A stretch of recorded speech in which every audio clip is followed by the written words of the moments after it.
నమస్తే, welcome to social post. నేను మీ మాధురి. ఈరోజు మనతో పాటు ఉన్నారు Madhu garu, financial planner and mutual fund distributor. Hello అండి. Thank you madam.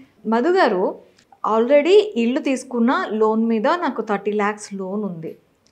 నాకు రావాల్సిన మనీ ఒక 5 lakhs వచ్చాయి.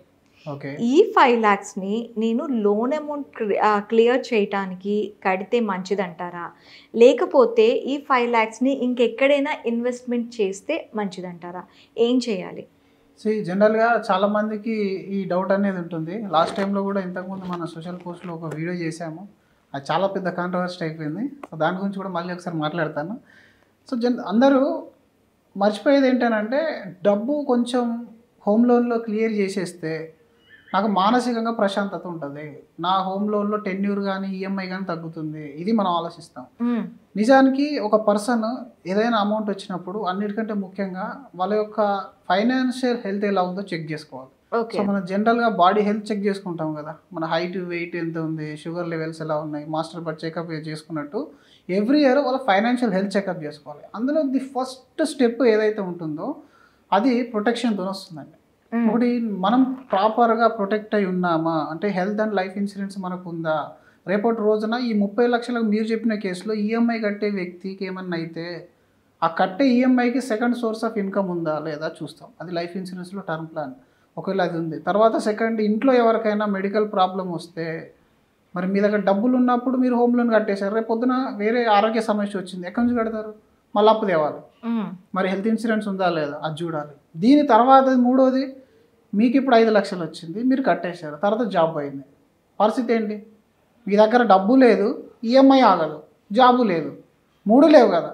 సో అప్పుడు మరి 6 నెలలు 7 నెలలు డబ్బు లేకుండా బతకడం కష్టమైంది. దీన్ని ఎమర్జెన్సీ ఫండ్ అంటారు. ఈ ఎమర్జెన్సీ ఫండ్ మీ దగ్గర 6 నెలలు కానీ సంవత్సరం కానీ మీది కానీ మీ హస్బెండ్ది కానీ ఒకవేళ ఇన్కమ్ ఆగిపోయినా సరే ఈ హోమ్ లోన్ కానీ వేరే ఇతర లోన్స్ కానీ ఆగకుండా కట్టబడతాయా? ఒకవేళ కట్టలేదు అనుకుంటే దాన్ని ఎమర్జెన్సీ ఫండ్ కింద మార్చండి. ఎమర్జెన్సీ ఫండ్ 6 నెలలు లేదా 1 year మనం ఎలాంటి పని చేయకుండా బతకగలిగే అంత డబ్బు మన దగ్గర ఉండాలి. దీన్ని ఎమర్జెన్సీ ఫండ్ అంటారు. ఇప్పుడు మరి అది అన్నీ ఉన్నాయి, 3 ఉన్నాయి. ఇప్పుడు మనం ఆలోచించాలి, ఇప్పుడు మీకు హోమ్ లోన్ ఎంతకు వస్తుంది రెగ్యులర్గా, ఇంట్రెస్ట్ రేట్ ఎంత? 8%, గట్టిగా అయితే 9% వస్తుంది. 8 to 9%లో మనం ఎందుకు తీసుకున్నాం? మనకు ఈజీగా ఉండాలి, ఫ్యూచర్లో మన శాలరీలు పెరుగుతాయి కాబట్టి మెల్లమెల్లగా ఈఎంఐ కట్టుకుందామని చెప్పేసి తీసుకున్నాను. ఇప్పుడు మళ్ళీ డబ్బు రాగానే కొంత వెల్త్ క్రియేట్ చేద్దామన్న ఆలోచన ఎందుకు రాదు? ఇప్పుడు లోన్ని క్లియర్ చేయడం ఎందుకు? లోన్ ఇప్పట్లో క్లియర్ అవ్వదు కదా. ఒకవేళ మీరు 50% ఆఫ్ ద లోన్ క్లియర్ చేసే అంత కెపాసిటీ ఉందంటే తీసేయండి. మీరు 30 లక్షల హోమ్ లోన్లో 5 లక్షలు చేయడం వల్ల పెద్ద డిఫరెన్స్ ఏమొస్తుంది మీకు? నాకు అర్థం కాదు. అదే 5 లక్షలు మీరు ఎక్కడ ఏదైనా ఒక మంచి ఇన్వెస్ట్మెంట్ టూల్స్ అయినా, ఫర్ ఎగ్జాంపుల్ మ్యూచువల్ ఫండ్ ఉంది, ఎఫ్డి ఉంది, అంటే డిఫరెంట్ దాంట్లో మీకు ఎమర్జెన్సీ ఫండ్ ఉంది కాబట్టి ఇప్పుడు దీన్ని ఏం చేస్తారు, కాస్త లాంగ్ టర్మ్ కోసం ఇన్వెస్ట్మెంట్ చేసుకోండి. మన పిల్లలు ఉన్నారు మరి ఇద్దరు, వాళ్ళకు కమింగ్ డేస్లో హైయర్ ఎడ్యుకేషన్కి ఫండ్ కావాలి. ఇప్పటి నుంచి కొంత అమౌంట్ చేస్తే ఈజీ అయిపోద్ది కదా.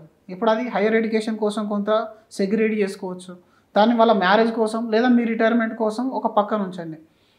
ఈరోజు నిఫ్టీ 50 వేసినా కూడా 11 to 12% రిటర్న్ అనేది వర్కౌట్ అవుతుంది. ఇది చాలా మందికి తెలుసు. అంటే 12% అంటే మీరు హోమ్ లోన్ 9% ఉన్నా ఇంకా 3% అడిషనల్గా మీరు ఏం పని చేయకుండా కూడా మీకు వస్తుంది కదా. దట్ 3% అనేది నెక్స్ట్ 15-20 yearsలో అది ఎంత పెద్ద కార్పొరేషన్ క్రియేట్ చేస్తుంది. ఈ విషయం చాలామంది మర్చిపోతారు. మీరు మనశ్శాంతి ఉంటుంది లోన్ పోతే అనుకుంటారు, కానీ లోన్ ఉన్నా కూడా మనశ్శాంతి ఉండొచ్చు. ఎందుకంటే ఇన్వెస్ట్మెంట్ చేస్తే డబ్బే మీ దగ్గర ఉంది కదా, అక్కడ మీకు ప్రాపర్టీ ఉంది మీ దగ్గర. లోన్ లేదు, ప్రాపర్టీ ఉంది, మీ జాబ్ పోయింది, ప్రాపర్టీ మీకు అన్నం పెడుతుందా? డోర్లు అమ్ముకొని తినగలుగుతారా? కిటికీలు అమ్ముకొని తినగలుగుతారా? అదే మీ దగ్గర లిక్విడ్లో మీ దగ్గర అమౌంట్ ఉంది, మీ దగ్గర మ్యూచువల్ ఫండ్లో కొంత అమౌంట్ మీరు ఇన్వెస్ట్మెంట్ చేశారు, రేపు జాబ్ పోయింది, మెడికల్ ఇష్యూ వచ్చింది, ఏది వచ్చినా అందులోకి విత్డ్రా చేయొచ్చు కదా. అదే లోన్ కట్టడానికి అది ఒక ప్రొటెక్షన్ అవుతుంది. ఆ లోన్ కట్టలేని పరిస్థితిలో ఉన్నా కూడా మీరు పెట్టుకున్న 5 లక్షల రూపాయలు మీ హోమ్ లోన్ ఈఎంఐ 30,000 ఉందనుకోండి, మీ 5 లక్షల నుంచి మెల్లగా 30 తీసినా కూడా మీరు కొన్ని సంవత్సరాలు బతకగలుగుతారు. ఓకే, ఆలోపు మీ ఫైనాన్షియల్ స్టెబిలిటీ వచ్చేస్తుంది మీకు. దీన్ని ఇదే అర్థం చేసుకోండి అని అంటే, లేదు వీళ్ళంతా బ్యాంకర్ పర్సన్స్, వీళ్ళు చెప్పేది వేరు, ఇదంతా ట్రాప్ అని చెప్పేసి చాలామంది కామెంట్ పెట్టారు. అందరికి అర్థం కాని విషయం ఏంటంటే ఒక్కొక్కరు లైఫ్ ఒక్కొక్కరు లాగా ఉంటుంది. కొంతమంది ఆల్రెడీ ఫైనాన్షియల్ చాలా స్టాండర్డ్ ఉంటారు, వాళ్ళు లోన్ క్లియర్ చేస్తేనే బెటర్. కొంతమంది మాత్రం జీతం రాకపోతే 3 నెలలు కూడా బతకలేరు. మరి అలాంటి వాళ్ళు లోన్ క్లియర్ చేయాలా, ఇన్వెస్ట్మెంట్ చేయాలా, మీరే ఆలోచించుకోండి. అప్పుడు తెలుస్తుంది అసలు ఏంది. ఫస్ట్ ఆఫ్ ఆల్ నీకు ఎమర్జెన్సీ ఫండ్ లేదు, ప్రాపర్ లైఫ్ ఇన్సూరెన్స్ లేదు, ప్రాపర్ హెల్త్ ఇన్సూరెన్స్ లేదు, ప్రాపర్ పిల్లల హయ్యర్ ఎడ్యుకేషన్కి మీ దగ్గర ప్లాను లేదు, పిల్లలను పెరిగిపోతున్నారు, ఆ తర్వాత వాళ్ళ మ్యారేజ్కి ప్లాన్ లేదు, మీ దగ్గర ఒక మంచి వెహికల్ లేదు, మీరు ఒక ట్రావెల్ చేయాలన్నా కూడా ఇయర్లీ కనీసం గోవా వెళ్ళాలన్నా మీ దగ్గర ఫండ్ లేదు. ఇలాంటి ఏదైనా ఉంటే పెంచుకోవచ్చు కదా, ఇట్లాంటి లిక్విడ్ అసెట్ క్రియేట్ చేసుకొని దాని నుంచి మీరు ఒక ప్రశాంతత వస్తుంది. మీకు ఆ 5 లక్షల నుంచి మీకు నిద్ర బాగుపడుతుంది మీ దగ్గర ఉంటే. ఎందుకంటే రేపు పొద్దున ఏ ఎమర్జెన్సీ వచ్చినా 50,000 ఇంకొని అడగాల్సిన పరిస్థితి ఉండదు. దసరా దీపావళి వచ్చిందంటే ₹1,00,000 ఎట్లా, తిరుపతి వెళ్ళాలంటే ఇంకొని 20,000 అప్పు ఇవ్వాల్సిన అవసరం రాదు నీకు. సో చాలా మందికి ఈ లిక్విడ్ ఇన్వెస్ట్మెంట్ యొక్క పవర్ అనేది తెలియదు.